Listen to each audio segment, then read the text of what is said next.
Dear friends, మీరు ఎప్పుడైనా మేకపోతు గాంభీర్యం అనే మాట విన్నారా? ఎప్పుడైనా విన్నారా? Did you hear that word? మేకపోతు గాంభీర్యం. ఇదే మేకపోతు గాంభీర్యం అంటే ఇదే, తెలుసా? Yes, this is called Aruna Chowdary.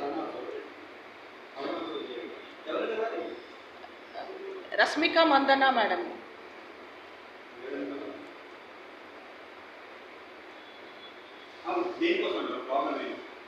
Bowenpally police స్టేషన్లో ఒక కేసు ఉంది, దాని గురించి మాట్లాడతాను.